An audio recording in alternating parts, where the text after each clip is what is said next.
So kung atin nga pong matatandaan ay nitong mga nakalipas na araw pa lamang po, ay binalita natin na posible nang makasagupa ng ating pambato na si former WBC Featherweight World Champion Mark Magnifico Magsayo, ang 4 Division Champion na si Shakur Stevenson, nang dahil nasa ilalim na sila ngayon pareho ng SUFA Boxing Promotions. Tapos dahil walang Junior Welterweight Division sa SUFA, na siyang nakasalukuyang pinaglalabanan ni Stevenson ay ang siyang mas lalong nagpapalakas ng tsansa na mag-cross talaga ang landas ng dalawa sa hinaharap.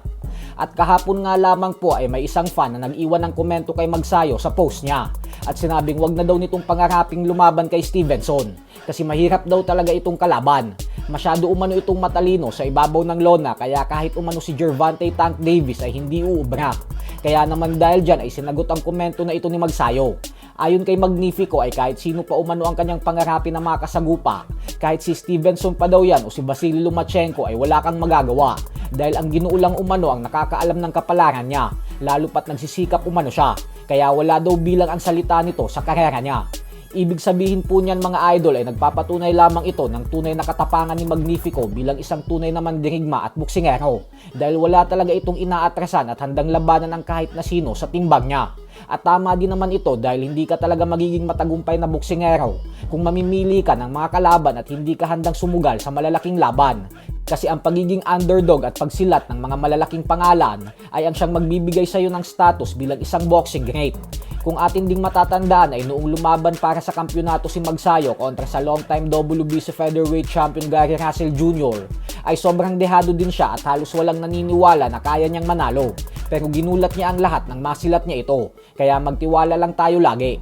Sa kabilang banda naman mga idol ay dahil mainit na pinag-uusapan ngayon sa buong mundo si Conor McGregor nang dahil sa laban nito na tumagal lamang ng 1 minuto ay muling naungkat ang mga maiinit na salitang binitawan ni McGregor patungkol sa ating pambansang kamao Manny Pacquiao noong taong 2023. Bumanat po kasi noon si McGregor na gusto niya daw iparating kay Pacquiao na magpatubo ito ng bayag at lumaban sa kanya sa mas mabigat na dibisyon. Paliwanag ni McGregor na may karapatan naman daw siguro siyang mag-demand na magtuos sila sa mas mabigat na timbang dahil siya naman umano yung dadayo sa sport ng boxing. Kaya naman giniit ni McGregor na kung maninindigan daw si Pacquiao na maglaban sila sa mismong timbang nito sa 147-pound welterweight division, ay kailangan umano na payagan siyang gamitin ang ilan sa mga sandata niya, kagaya ng pagsipa at pag-wrestling, nang sa ganun umano ay maging patas ang laban kahit pigang-piga siya. Kung hindi umano pumayag si Pacquiao dito ay sinabi ni McGregor na ibig sabihin daw niyan ay isang daga ang ating pambansang kamao. Subalit 7 buwan nga lamang po ang nakakalipas magmula nang sabihin ito ni McGregor kay Pacquiao ay nagkrus ang kanilang landas sa Saudi Arabia ng pagtipunin ni Turki Al-Sheikh ang mga legendary fighters ng combat sports. At dito ay makikita natin kung gaano kaamo si McGregor nang kinakausap na siya ni Pacquiao ng masinsinan. Hanggang ngayon ay nananatiling buhay ang usapin na potensyal na sagupaan ng dalawa. Lalo pat pinost lamang ni Pacquiao ang video na ito nitong nakalipas na buwan lamang. Magmula nang kumpirmahin nito na pansamantalang na-postponed ang kanilang mega rematch ni Mayweather.